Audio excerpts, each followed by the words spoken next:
Apakah Anda sadar bahwa beberapa kebiasaan yang tampaknya sepele dalam keseharian bisa saja secara diam-diam memperpendek usia Anda? Seiring bertambahnya usia, terutama saat kita memasuki 60-an, 70-an, dan seterusnya, pandangan kita terhadap kesehatan pun berubah. Fokusnya tidak lagi hanya tentang menambah aktivitas, seperti mengonsumsi lebih banyak suplemen, berolahraga lebih intens, atau menetapkan rutinitas baru. Seringkali, yang lebih penting adalah mengurangi kebiasaan-kebiasaan yang merugikan tubuh dan pikiran kita. Terkadang, perubahan yang paling signifikan justru berasal dari hal-hal yang kita putuskan untuk hentikan, bukan yang kita mulai lakukan. Pada video kali ini, kami akan membahas 10 kebiasaan yang, jika Anda kurangi, dapat membantu Anda hidup lebih panjang, merasa lebih sehat, dan menyisakan energi untuk hal-hal yang lebih bermakna. Ini bukanlah perubahan drastis, apalagi berdasarkan tren atau ketakutan yang tidak berdasar. Semua ini bersumber dari nalar sehat, pengalaman yang nyata, dan apa yang selama ini secara diam-diam disarankan oleh para ahli kesehatan dan peneliti penuaan. Mulai dari kebiasaan yang perlahan merusak tubuh Anda hingga pola pikir yang menggerogoti kesejahteraan, 10 hal ini lebih umum terjadi daripada yang Anda kira, terutama pada orang dewasa yang lebih tua. Berita baiknya adalah, kebiasaan-kebiasaan ini bisa diubah, seringkali hanya dengan sedikit perubahan dalam cara berpikir dan keberanian untuk memilih alternatif yang lebih baik. Jadi, jika Anda pernah bertanya-tanya mengapa beberapa orang tetap kuat, tajam, dan sehat bahkan di usia 80-an atau 90-an, mungkin penjelasannya ada di sini. Ikuti terus video ini hingga selesai, karena poin ke-10 mungkin akan mengubah pandangan Anda tentang kebiasaan sehari-hari dan memberi Anda izin untuk hidup dengan cara yang lebih ringan mulai dari sekarang. Yuk, kita mulai. Poin pertama, terlalu sering khawatir tentang hal-hal kecil. Kekhawatiran sering datang begitu saja dalam hidup kita tanpa kita sadari. Dimulai dengan pemikiran kecil di sini, sebuah pertanyaan, bagaimana jika, di sana, dan tiba-tiba saja pikiran kita terjebak dalam hal-hal yang sudah berlalu atau bahkan yang belum terjadi. Meskipun sedikit kekhawatiran adalah hal yang wajar, jika kita terus-menerus cemas tentang hal-hal kecil, ini bisa menjadi beban yang secara perlahan merusak tubuh kita dalam jangka panjang. Kekhawatiran semacam ini mempengaruhi kualitas tidur, pencernaan, kesehatan jantung, bahkan sistem kekebalan tubuh kita. Dan yang lebih mengejutkan lagi, kebanyakan dari hal-hal yang kita khawatirkan tidak pernah benar-benar terjadi. Setelah mencapai usia 60-an, banyak orang mulai menyadari betapa banyak energi yang mereka habiskan untuk kekhawatiran yang tidak perlu, seperti takut dengan penilaian orang lain, stres terhadap hal-hal sepele, atau memikirkan hal-hal yang berada di luar kendali mereka. Ketika mereka menyadari ini, mereka mulai memilih kedamaian alih-alih kepanikan.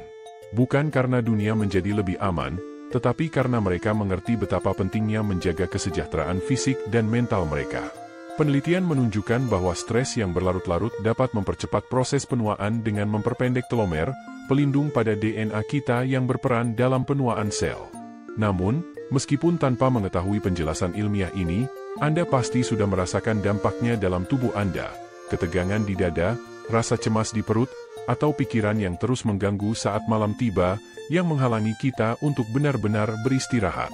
Membebaskan diri dari kekhawatiran yang terus-menerus bukan berarti menjadi ceroboh, tetapi lebih kepada memilih dengan bijak apa yang akan kita pikirkan.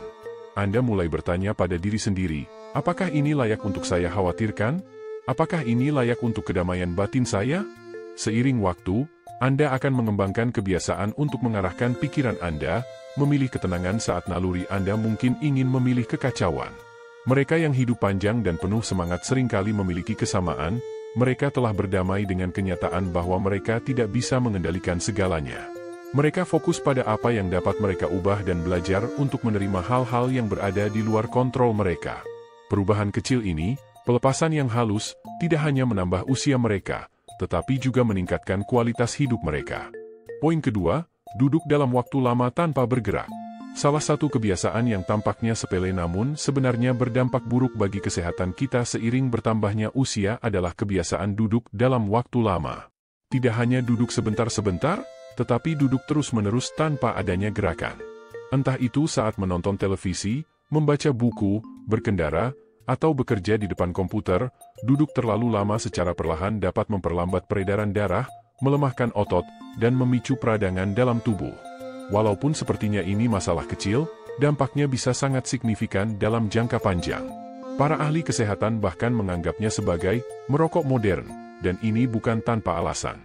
Duduk terlalu lama telah terbukti berhubungan dengan kondisi seperti penyakit jantung, diabetes, kekakuan sendi, bahkan meningkatkan risiko kematian dini. Yang menarik adalah, olahraga teratur tidak sepenuhnya bisa menebus dampak negatif dari duduk terlalu lama. Anda mungkin rutin jalan pagi, namun jika sisa waktu hari Anda lebih banyak dihabiskan duduk, kerugian yang ditimbulkan tetap akan terkumpul. Yang lebih penting bukan hanya seberapa lama Anda bergerak, tetapi seberapa sering Anda melakukannya. Banyak orang yang lebih tua, terutama yang sudah pensiun, terjebak dalam pola hidup yang terkesan nyaman namun sebenarnya sangat sedentari. Menonton TV sebentar di pagi hari, makan siang, lalu duduk lagi sepanjang sore, mungkin tidur siang. Tanpa disadari, sebagian besar waktu dalam sehari berlalu tanpa banyak bergerak. Ini bukan karena malas, tetapi sudah menjadi kebiasaan dan kenyamanan tubuh. Namun, tubuh kita sebenarnya membutuhkan sirkulasi yang baik, keterlibatan otot, dan perubahan postur tubuh secara teratur agar tetap berjalan dengan lancar. Perubahan kecil dalam kebiasaan bisa memberikan dampak besar.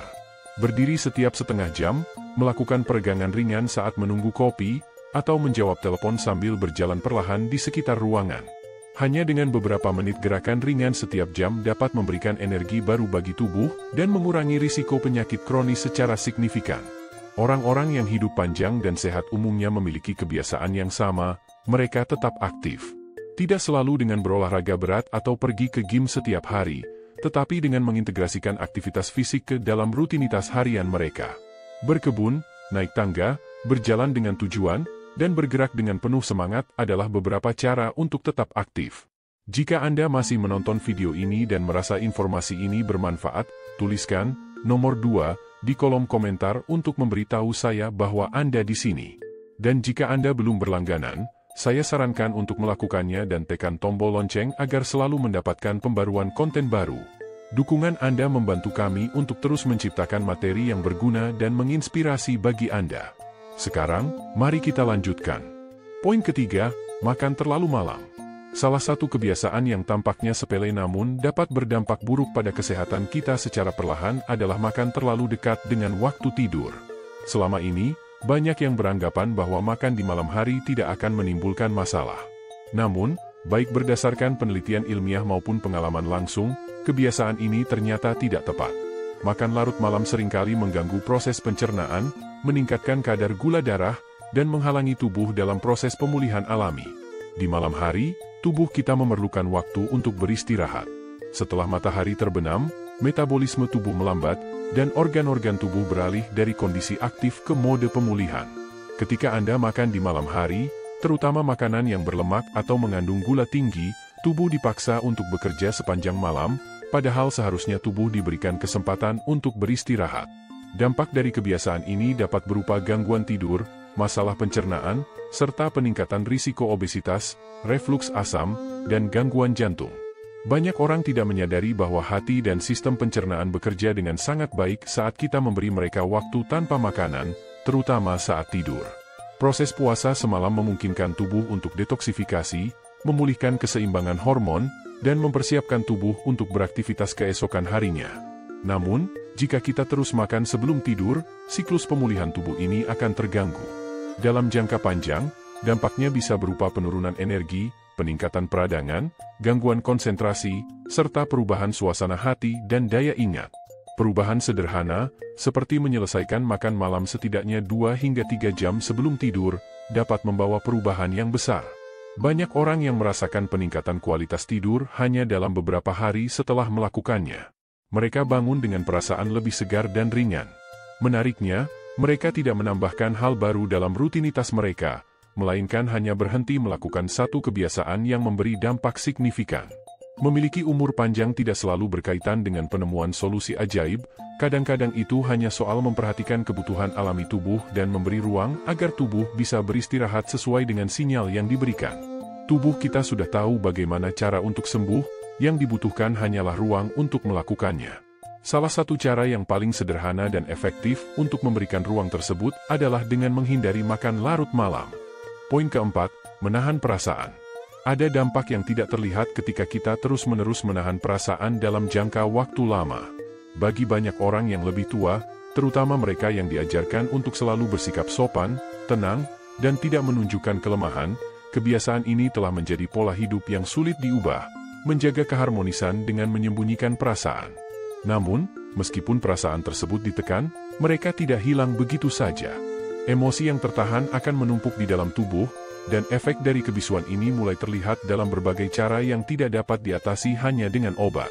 Menekan perasaan secara terus-menerus dapat memicu tekanan darah tinggi, penyakit jantung, gangguan tidur, bahkan masalah dengan sistem kekebalan tubuh. Ketika kita menahan perasaan, seperti kesedihan, kemarahan, kebencian, atau ketakutan, sistem saraf kita berada dalam keadaan tertekan terus-menerus, seolah tubuh selalu dalam mode siap bertarung atau melarikan diri. Tubuh pun tetap tegang, detak jantung menjadi cepat, dan respons stres menjadi semacam kebiasaan, bukan sesuatu yang terjadi hanya sesekali. Ini tidak berarti Anda harus menjadi orang yang emosional atau agresif. Yang penting adalah memberi diri Anda izin untuk merasakan, mengakui perasaan, mengungkapkan rasa sakit, meminta ruang, atau sekadar mengakui bahwa Anda tidak baik-baik saja. Ini bukan tanda kelemahan, melainkan tanda hidup. Itu menunjukkan bahwa Anda terhubung dengan kehidupan, bahwa Anda adalah manusia, dan bahwa Anda terus berkembang. Banyak orang yang hidup panjang umur memiliki kesamaan, mereka tidak membiarkan beban emosional mengendap terlalu lama. Mereka mencari cara yang sehat untuk melepaskannya, baik itu melalui percakapan, doa, menulis di jurnal, atau bahkan menangis dalam kesendirian. Mereka tidak berpura-pura tidak terpengaruh, melainkan membiarkan emosi mengalir melalui diri mereka, bukan membiarkannya terperangkap. Anda mungkin akan merasa lebih ringan setelah berhenti berpura-pura bahwa semuanya baik-baik saja, padahal kenyataannya tidak. Tidur Anda bisa jadi lebih nyenyak, bahu Anda lebih rileks, dan nafsu makan Anda akan kembali normal. Ketika Anda mulai memberikan ruang untuk kejujuran emosional, tubuh Anda akan merespons dengan lebih percaya diri. Dan kepercayaan tersebut akan berujung pada kesehatan yang lebih baik, kenyamanan yang lebih besar, dan seringkali lebih banyak tahun dalam hidup Anda. Poin kelima, konsumsi gula olahan yang berlebihan. Gula memiliki cara yang licik untuk masuk ke dalam rutinitas harian kita. 1 sendok kecil dalam kopi, beberapa kue setelah makan siang, sepotong kue saat perayaan, secara terpisah, semua ini tampaknya tidak banyak. Namun, ketika digabungkan dan terjadi secara berulang, dampaknya bisa jauh lebih merugikan daripada yang kita sadari, terutama seiring bertambahnya usia. Semakin sedikit gula olahan yang Anda konsumsi, semakin baik peluang Anda untuk mencegah peradangan, penurunan memori, dan masalah kesehatan jangka panjang. Seiring bertambahnya usia, metabolisme tubuh kita secara alami melambat, dan tubuh menjadi lebih sensitif terhadap dampak gula. Apa yang tidak mengganggu Anda saat berusia 30-an, sekarang mungkin secara perlahan mempengaruhi tingkat energi, meningkatkan kadar gula darah, dan memberi beban tambahan pada jantung, hati, serta ginjal. Karena gula sangat adiktif, mudah terjebak dalam siklus keinginan, bahkan ketika tubuh sudah memberi sinyal untuk mengurangi konsumsi. Penelitian telah mengaitkan konsumsi gula yang berlebihan dengan berbagai masalah kesehatan, mulai dari diabetes tipe 2 hingga demensia. Kadar gula darah yang tinggi dapat merusak pembuluh darah, termasuk yang ada di otak, yang mempercepat penurunan kognitif. Bagi banyak orang yang lebih tua, hal ini tampak dalam bentuk peningkatan lupa, kabut otak, dan perubahan suasana hati. Kabar baiknya adalah dengan mengurangi konsumsi gula meskipun sedikit, dapat meningkatkan kejernihan berpikir, energi yang lebih konsisten, dan kualitas tidur yang lebih baik. Ini bukan tentang menghilangkan semua makanan manis, ini lebih kepada memilih sumber yang lebih alami, seperti buah-buahan, atau mengurangi gula tambahan pada makanan seperti sereal, saus, dan minuman. Seringkali, hanya dengan menyadari di mana gula tersembunyi dalam pola makan Anda bisa lebih mudah membuat pilihan yang lebih sehat. Ketika Anda membuat perubahan tersebut, tubuh Anda akan merespons. Indera perasa Anda akan menyesuaikan, dan vitalitas tubuh Anda mulai kembali. Banyak orang yang lebih tua yang mengurangi konsumsi gula berbagi pengalaman serupa, saya tidak menyadari betapa lelahnya saya sampai saya berhenti mengonsumsinya. Meskipun gula memberikan dorongan energi sementara, ia selalu mengambil lebih banyak daripada yang diberikannya. Memilih untuk mengonsumsi lebih sedikit gula bukanlah tentang pengorbanan, ini adalah tentang penyegaran, memberikan tubuh Anda kesempatan untuk berkembang, bukan hanya bertahan. Seiring waktu, Perubahan kecil ini dapat meningkatkan energi, fokus yang lebih tajam, dan mungkin bahkan memperpanjang umur Anda. Poin ke-6, mengabaikan tanda-tanda tubuh untuk tidur. Salah satu kebiasaan yang sering dianggap remeh namun penting untuk kesehatan jangka panjang adalah tidur. Namun, tidur bukan hanya soal durasi tidur secara umum, melainkan juga tentang merespons tanda-tanda alami tubuh yang menginginkan istirahat. Banyak orang yang lebih tua cenderung menekan rasa lelah, begadang untuk menonton televisi, atau merusak pola tidur mereka dengan kebiasaan yang tidak teratur. Walaupun terlihat tidak membahayakan saat itu, dampak negatifnya terhadap kesehatan bisa sangat besar dalam jangka panjang. Tidur tidak hanya untuk menghilangkan rasa lelah, itulah waktu di mana otak mengatur dirinya, jaringan tubuh diperbarui, dan hormon menyeimbangkan tubuh. Semua sistem tubuh Anda membutuhkan tidur yang teratur dan berkualitas, dan semakin bertambah usia, semakin penting tidur yang cukup. Jika Anda sering mengabaikan tanda-tanda tubuh yang menunjukkan Anda butuh tidur, seperti tetap terjaga lebih lama dari waktu tidur alami, makan terlalu malam, atau membiarkan penggunaan perangkat elektronik mengganggu, maka Anda menghalangi tubuh dari mendapatkan tidur yang menyegarkan dan memulihkan energi. Ada anggapan bahwa orang tua membutuhkan lebih sedikit tidur, padahal kenyataannya banyak yang tidur lebih sedikit karena tidak mengikuti pola tidur yang alami. Cahaya terang di malam hari, konsumsi kafein yang berlebihan di sore hari, atau pikiran yang terus berlarian dengan tugas yang belum selesai dapat mengganggu tidur yang seharusnya tenang dan restoratif. Memperhatikan tanda-tanda tubuh Anda bisa sesederhana dengan menyadari kapan Anda mulai merasa mengantuk atau fokus Anda berkurang di malam hari. Itu adalah sinyal tubuh bahwa Anda perlu beristirahat. Dengan meresponsnya dengan bijak, menciptakan lingkungan yang nyaman, mengurangi gangguan, dan tidur saat tubuh merasa siap, Anda mulai mengembalikan hubungan yang lebih sehat dengan tidur, yang sangat berguna seiring bertambahnya usia. Orang-orang yang hidup sehat dan panjang cenderung memiliki kebiasaan tidur yang baik, bukan rutinitas yang ketat, tetapi ritme yang mereka hargai. Mereka tidak melihat tidur sebagai gangguan, tetapi sebagai kebutuhan penting. Dengan pola pikir ini, Anda akan merasakan lebih banyak energi, pencernaan yang lebih baik, daya ingat yang tajam, dan sistem imun yang lebih kuat. Ini bukan soal kesempurnaan, melainkan tentang menjadi lebih peka, mendengarkan tanda-tanda tubuh Anda, dan bijaksana untuk memperhatikan sebelum tubuh Anda mulai memberi tanda yang lebih kuat. Poin ke-7, menarik diri dari pergaulan. Isolasi memiliki dampak tersembunyi yang seringkali tidak disadari, dan itu tidak selalu muncul dengan cara yang kita kira. Isolasi bukan sekadar soal berada sendirian secara fisik, tetapi juga melewatkan waktu berhari-hari tanpa adanya interaksi bermakna dengan orang lain. Ini juga tentang menghindari interaksi sosial saat Anda membutuhkan dukungan dan meyakinkan diri bahwa lebih mudah untuk tetap sendirian daripada menghubungi orang lain. Kebiasaan ini, jika dipertahankan, bisa memberikan pengaruh buruk terhadap suasana hati, kesehatan fisik, bahkan memperpendek usia.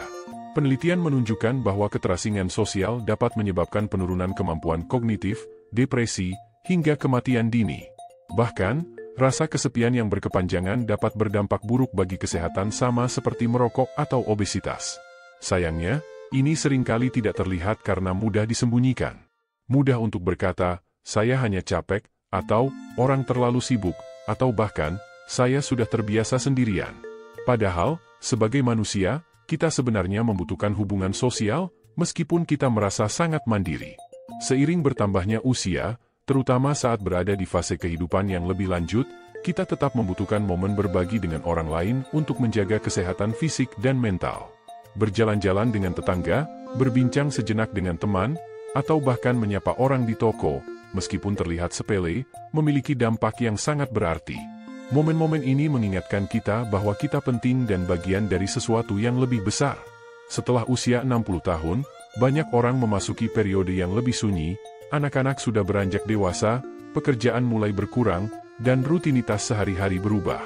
Di masa-masa seperti ini, lebih mudah untuk menjauh dari pergaulan, namun justru saat inilah hubungan sosial menjadi sangat penting. Kabar baiknya, untuk tetap terhubung tidak perlu sesuatu yang rumit. Mempertahankan beberapa hubungan yang stabil dan melakukan percakapan secara rutin dapat memberikan banyak manfaat, seperti meningkatkan kinerja otak, memperkuat sistem kekebalan tubuh, dan membuat kita merasakan kebahagiaan yang lebih mendalam. Mereka yang menjalani kehidupan yang sehat dan panjang tidak selalu dikelilingi banyak orang, tetapi mereka memastikan tidak terputus dari hubungan sosial. Mereka berusaha untuk tetap menghubungi orang lain, meskipun itu terkadang terasa tidak nyaman. Mereka menerima ajakan, menghubungi teman-teman, dan dengan cara ini, mereka tidak hanya memperpanjang hidup, tetapi juga membuat hidup mereka lebih berarti. Jika Anda merasa mulai menarik diri, ini adalah pengingat lembut untuk Anda. Seseorang di luar sana mungkin berharap mendengar kabar dari Anda hari ini. Sebuah interaksi yang penuh makna bisa menjadi yang dibutuhkan untuk meyakinkan diri Anda bahwa Anda tidak sendirian. Poin ke-8, makan dengan terburu-buru. Dalam kehidupan yang serba cepat saat ini, makan dengan perlahan bisa terasa seperti sebuah kemampuan yang jarang dimiliki. Namun, setelah melewati usia 60 tahun, cara Anda makan menjadi sangat penting, bahkan sebanding dengan apa yang Anda konsumsi. Makan terburu-buru, makan sambil berdiri, atau bahkan makan dalam keadaan terpecah konsentrasi dapat mengganggu proses pencernaan. Selain itu, kebiasaan ini juga berisiko menyebabkan makan berlebihan, penyerapan gizi yang kurang optimal, serta meningkatkan peluang masalah pencernaan seperti rasa asam, perut kembung, hingga penambahan berat badan. Saat Anda makan terlalu cepat, tubuh tidak sempat memberikan sinyal rasa kenyang. Hal ini berarti Anda bisa makan lebih banyak dari yang diperlukan sebelum otak Anda menyadarinya. Bagi lansia, kondisi ini semakin rumit karena metabolisme yang melambat dan sensitivitas pencernaan yang meningkat seiring bertambahnya usia. Makan dalam porsi besar dengan terburu-buru bisa menyebabkan perasaan tidak nyaman, lesu, bahkan gangguan gula darah yang bertahan lama.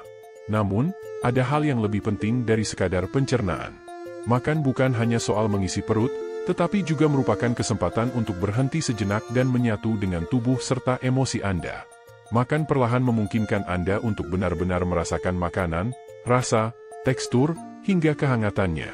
Dengan mengunyah lebih lama, proses pencernaan akan lebih optimal. Anda juga memberi waktu bagi tubuh untuk beristirahat di antara gigitan, memberi ruang bagi sistem saraf untuk lebih rileks. Makan dengan santai bukan soal kesan mewah, tetapi tentang menghormati tubuh Anda dan menyadari bahwa Anda tidak sedang terburu-buru. Pola pikir ini juga dapat diterapkan dalam aspek kehidupan lain, dalam tidur, pengelolaan stres, dan cara Anda benar-benar hadir di setiap momen, bukan sekadar berfokus pada produktivitas. Orang-orang yang hidup panjang dan sehat seringkali memperlakukan waktu makan dengan penuh penghargaan. Mereka tidak terburu-buru, mereka menikmati setiap suapan. Baik makan sendiri atau bersama orang lain, mereka memberi waktu untuk merenung dan mengunyah dengan tenang. Mereka tidak hanya mencerna makanan, tetapi juga mencerna hari itu. Jika Anda sudah terbiasa makan tanpa kesadaran, cobalah luangkan 5 menit lebih lama. Duduklah, tarik napas dalam-dalam, dan beri jeda di antara setiap suapan. Anda mungkin akan menemukan bahwa dengan memperlambat cara makan, Anda juga mempercepat proses penyembuhan, dan ini menjadi salah satu kebiasaan lembut yang dapat mendukung hidup yang lebih panjang dan lebih memuaskan. Poin ke-9, berada dalam lingkungan yang tidak sehat. Salah satu kenyataan yang sulit diterima seiring bertambahnya usia adalah bahwa kedamaian batin bukanlah suatu kemewahan, melainkan suatu kebutuhan dasar. Namun, banyak dari kita yang menghabiskan waktu bertahun-tahun, bahkan puluhan tahun, tetap tinggal dalam lingkungan yang secara perlahan menguras energi dan ketenangan kita. Ini bisa berupa hubungan yang menekan, kelompok sosial yang penuh dengan negativitas dan pembicaraan yang tidak produktif, atau bahkan rumah yang selalu dipenuhi ketegangan yang tersembunyi. Apapun kondisinya, tubuh kita selalu merasakannya. Semakin lama kita berada dalam lingkungan semacam ini, semakin besar dampak negatifnya terhadap kesehatan kita. Lingkungan yang tidak sehat tidak selalu datang dengan cara yang mencolok.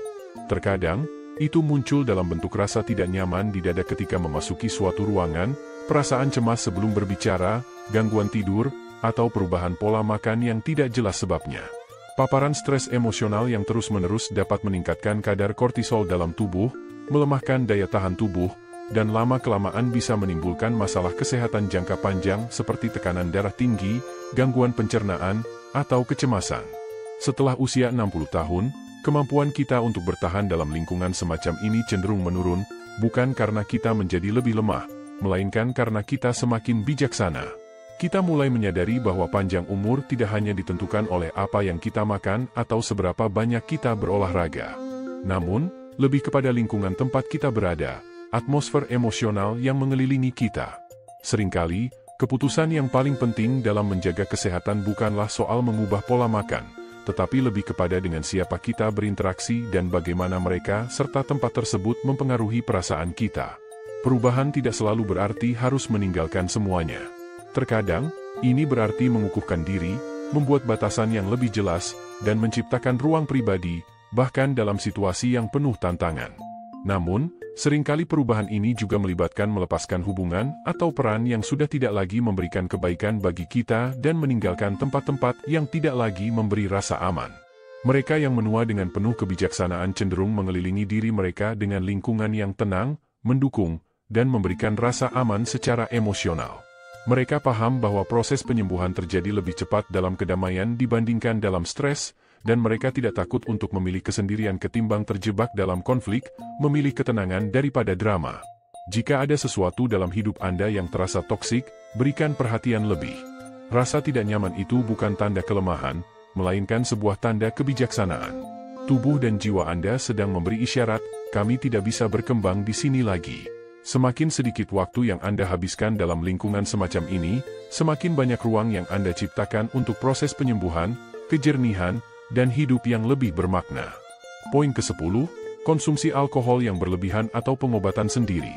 Seiring bertambahnya usia, tubuh kita semakin peka terhadap apa yang kita masukkan ke dalamnya, termasuk alkohol, obat-obatan yang dijual bebas, dan bahkan ramuan alami. Apa yang dulunya terasa aman, seperti segelas anggur di malam hari, obat tidur, atau sesuatu yang dapat meredakan stres, bisa mulai merugikan kesehatan hati, otak, dan kondisi tubuh secara keseluruhan. Meskipun tidak ada yang bermaksud menyakiti dirinya sendiri, kebiasaan bergantung pada cara-cara instan ini bisa berkembang menjadi pola yang memengaruhi umur panjang dan kualitas hidup secara negatif. Alkohol, khususnya, memberikan dampak yang berbeda pada orang yang lebih tua. Seiring berkurangnya masa otot dan perubahan dalam cara tubuh menyimpan air, alkohol dicerna lebih lambat. Minuman yang dulu terasa ringan bisa memberi efek yang lebih kuat. Waktu reaksi menjadi lebih lambat, gangguan tidur bertambah, tekanan darah meningkat, dan yang paling meresahkan, perubahan-perubahan ini sering tidak terasa hingga tubuh menunjukkan tanda-tanda seperti jatuh, lupa ingatan, atau dokter yang mengungkapkan kekhawatiran selama pemeriksaan. Hal serupa juga berlaku bagi obat tidur, obat penghilang rasa sakit, atau obat anti kecemasan jika dikonsumsi tanpa pengawasan yang tepat. Meskipun dapat memberikan kelegaan sementara, penggunaan jangka panjang dapat mengaburkan pikiran, mengganggu keseimbangan tubuh, dan memberikan tekanan pada organ tubuh. Seiring waktu, apa yang awalnya hanya untuk sementara bisa berubah menjadi ketergantungan, membuat Anda merasa lebih lelah, bingung, dan lebih rentan. Mengurangi konsumsi bahan-bahan ini bukan berarti menghindari segelas anggur atau obat-obatan yang memang diperlukan. Ini lebih kepada mendengarkan tubuh Anda dengan lebih peka. Ini tentang bertanya pada diri sendiri, apakah ini membantu saya untuk sembuh atau hanya menghindari masalah? Dan lebih sering daripada tidak, ini berarti mencari alternatif lain untuk bersantai, seperti berjalan kaki, mandi air hangat, atau mengobrol dengan orang yang dekat dengan Anda. Aktivitas yang tidak hanya menenangkan tetapi juga menyegarkan tubuh dan pikiran Anda. Orang yang menua dengan baik cenderung menggunakan lebih sedikit, bukan lebih banyak. Mereka tidak bergantung pada zat-zat untuk mengatur emosi mereka atau memaksa tubuh untuk beristirahat. Sebaliknya, mereka belajar untuk bekerja dengan tubuh mereka dan menghormati ritme alami yang dimilikinya. Dengan pilihan ini setiap hari, mereka menjaga kualitas hidup mereka, mempertahankan kejernihan pikiran, kemandirian, dan kebahagiaan mereka. Jadi, jika Anda sudah mengembangkan kebiasaan yang tidak lagi mendukung kesejahteraan Anda, tidak ada kata terlambat untuk berhenti sejenak, merenung, dan mengevaluasi, bukan dengan rasa malu, tetapi dengan rasa hormat. Hormat kepada hidup yang masih Anda miliki dan kesehatan yang sedang Anda usahakan untuk lindungi. Penutupan. Sebagai penutupan dari video ini, saya ingin mengajak Anda untuk sejenak berhenti dan merenung. Dari 10 kebiasaan yang telah dibahas, mana yang paling sering Anda alami dalam hidup Anda? Kebiasaan mana yang paling terasa dekat? Bukan karena memberikan manfaat, melainkan karena sudah menjadi bagian yang begitu melekat dalam rutinitas Anda, hingga Anda tak lagi menyadarinya. Memiliki hidup yang panjang bukan hanya soal menambah aktivitas dalam sehari-hari, tetapi terkadang juga soal mengurangi beban yang ada. Kebiasaan-kebiasaan yang memberi tekanan pada tubuh, pola hidup yang merusak kesehatan, dan tindakan-tindakan yang justru lebih banyak mengambil daripada memberikan manfaat. Hal yang menarik dari proses ini adalah Anda tidak perlu mengubah segalanya sekaligus. Seringkali, langkah pertama menuju perubahan yang positif adalah dengan menjadi lebih sadar. Mungkin hari ini, Anda bisa memutuskan untuk lebih banyak bergerak, berbicara lebih terbuka ketika biasanya Anda menahan diri, beristirahat lebih banyak ketika tubuh terasa lelah, atau makan dengan lebih santai. Atau mungkin Anda memilih untuk melepaskan satu kebiasaan yang sudah tidak lagi mendukung tubuh, pikiran, atau masa depan Anda. Semakin sedikit Anda terjebak dalam kebiasaan yang menguras energi, semakin banyak ruang yang Anda ciptakan untuk hal-hal yang benar-benar bermanfaat bagi Anda. Dalam ruang itu, hidup Anda tak hanya menjadi lebih panjang, tetapi juga lebih bermakna, lebih kaya, dan lebih otentik. Terima kasih telah menyaksikan video ini. Kami sangat menghargai pendapat Anda. Silakan tinggalkan komentar di bawah dan ceritakan satu hal yang Anda pelajari hari ini, serta bagaimana Anda akan menerapkannya dalam kehidupan Anda. Setiap masukan dari Anda sangat berharga bagi kami, jadi jangan ragu untuk berbagi. Membaca komentar Anda memberikan kami semangat dan motivasi yang luar biasa. Jika Anda merasa video ini bermanfaat, jangan lupa untuk menyukai, berlangganan, dan membagikannya. Dukungan Anda memungkinkan kami untuk terus menciptakan konten yang bermanfaat dan menginspirasi. Terima kasih sudah menonton, dan kami berharap dapat bertemu Anda di video berikutnya.